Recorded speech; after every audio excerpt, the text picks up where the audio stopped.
इस वीडियो में मैं आपके लिए एक 80 शब्द प्रति मिनट की डिक्टेशन बोलूँगा। ये डिक्टेशन आपकी स्पीड को भी बढ़ाएगी और गलतियों को भी कम करेगी। और यदि किसी कारणवश आपकी स्पीड नहीं बन पा रही है या गलतियाँ अधिक आ रही हैं तो आज ही आप हमारी ऑनलाइन या ऑफलाइन क्लास ज्वाइन कर सकते हैं। एडवांस आउटलाइन की बुकों को परचेज कर सकते हैं। शॉर्टहैंड संबंधी किसी भी जानकारी के लिए आप मेरे कॉन्टैक्ट नंबर पर कॉन्टैक्ट करके मुझसे जानकारी प्राप्त कर सकते हैं। कैसे बुकों को परचेज करना हो, कैसे क्लासों को ज्वाइन करना है। अभी मैं ये डिक्टेशन बोलने जा रहा हूँ, तो अपनी नोटबुक और पेंसिल लेकर के तैयार रहिए डिक्टेशन लिखने के लिए। कुछ ही सेकंड में डिक्टेशन बोलने वाली है। रेडी। माननीय सदस्यों को यह जानकर बहुत प्रसन्नता होगी कि जब से मैं मंत्री बना हूँ उसके तुरंत बाद ही मैंने एक योजना कृषि मंत्रालय के साथ बैठकर बनाई है। कृषि मंत्रालय के साथ पूरा सहयोग करके यह निर्धारित कर रहे हैं कि एक साल के अंदर अनाज के मामले में हम आत्मनिर्भर हो सकें और हर साल हमारे काम में प्रगति होती रहे। मैं समझता हूँ कि यह योजना इतनी सफल होगी कि हम अनाज के मामले में अवश्य ही एक निश्चित अवधि तक आत्मनिर्भर हो जाएंगे। यह बात सही है कि समाजवादी देशों में पूंजीवादी देशों के मुकाबले मूल्य वृद्धि कम हो रही है। इस संबंध में मैं यह निवेदन करना चाहता हूँ कि यह बात नई नहीं है बल्कि बहुत पुरानी है। सारी दुनिया में मूल्य व्यवस्था दो प्रकार की है। एक व्यवस्था तो पूंजीवादी देशों में है जहां एक प्रकार की व्यवस्था चलती है। दूसरी व्यवस्था समाजवादी देशों में है जहां समाजवादी व्यवस्था है। वहां पर दूसरे ढंग की व्यवस्था है। यह कोई ऐसी बात नहीं है जिसे हम सब लोग न जानते हों, परंतु इस चीज का किस तरह से हम लाभ उठा सकें इसका प्रयत्न हमें करना चाहिए और वह प्रयत्न हम कर भी रहे हैं। Para change. आप जानते हैं कि समाजवादी देशों के साथ हमारा कितना नज़दीक का और मित्रता का संबंध है। यदि हम उनके साथ आर्थिक सहयोग करके अपनी अर्थव्यवस्था को सुधार सकें तो हम उनके साथ अवश्य ही संबंध स्थापित करेंगे। देश में समाजवादी व्यवस्था कायम करने के लिए सबसे पहले यह आवश्यक है कि नागरिक वितरण व्यवस्था को मजबूत बनाया जाए।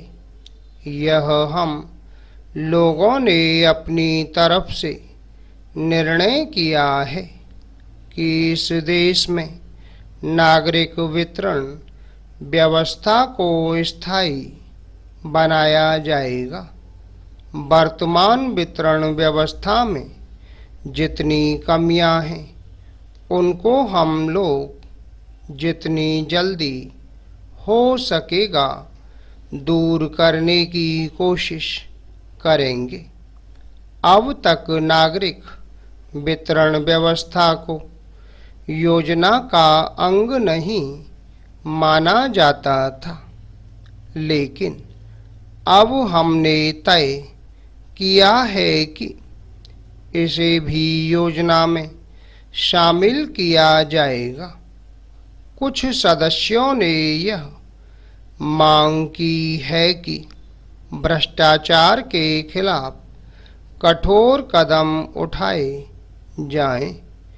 मुझे प्रसन्नता है कि सदन की यह राय है।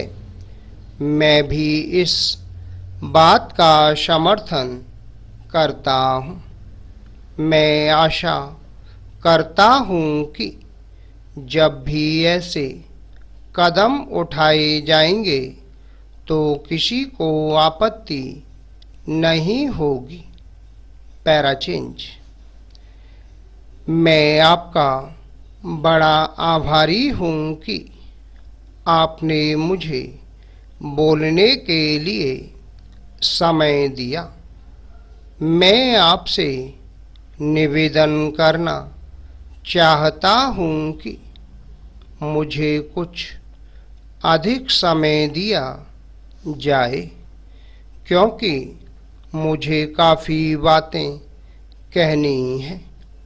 कुछ महीने पहले रेल मंत्री जी ने जिन परिस्थितियों में रेलवे मंत्रालय संभाला, वे परिस्थितियां बड़ी कठिन थीं, क्योंकि पिछली सरकार ने मंत्रालय की व्यवस्था को बहुत खराब कर दिया था। इस सब के बावजूद भी रेल मंत्री जी ने मंत्रालय की व्यवस्था में सुधार कर दिया है और इसके लिए मैं उनको बधाई देना चाहता हूँ। मैं बड़े ही गर्व के साथ कह सकता हूँ कि इन कुछ महीनों में बड़ी सफलता के साथ सभी कठिनाइयों का सामना किया गया है। देश में सूखा पड़ने के कारण उस समय काफ़ी कठिनाई आ गई थी। इस समय भी रेलवे ने दूर दूर के क्षेत्रों में नागरिकों के लिए आवश्यक चीज़ों को समय पर पहुंचाया है, ताकि आम जनता को अधिक परेशानी का सामना न करना पड़े। मैं यह भी बताना चाहता हूँ कि बिहार के कुछ ऐसे क्षेत्रों में जहाँ पीने के पानी का बहुत अभाव हो चुका था, वहाँ पर भी रेलों द्वारा पीने के पानी को पहुंचाकर जनता को बहुत अधिक राहत पहुंचाई गई थी। Full stop. तो दोस्तों, ये थी 80 शब्द प्रति मिनट की डिक्टेशन। आपको हमारा वीडियो कैसा लगा, वीडियो के नीचे कमेंट बॉक्स में लिखकर अवश्य भेजिएगा। शॉर्ट हैंड संबंधी किसी भी जानकारी के लिए आप मेरे कॉन्टैक्ट नंबर पर कॉन्टैक्ट करके मुझसे जानकारी प्राप्त कर सकते हैं। कैसे बुकों को परचेज करना हो, कैसे क्लासों को ज्वाइन करना है। आशा है आपको हमारा ये वीडियो पसंद आया होगा। इसी प्रकार से मैं आपके लिए और भी शानदार वीडियो लेकर आता रहूँगा। तब तक के लिए जय हिंद, वंदे मातरम।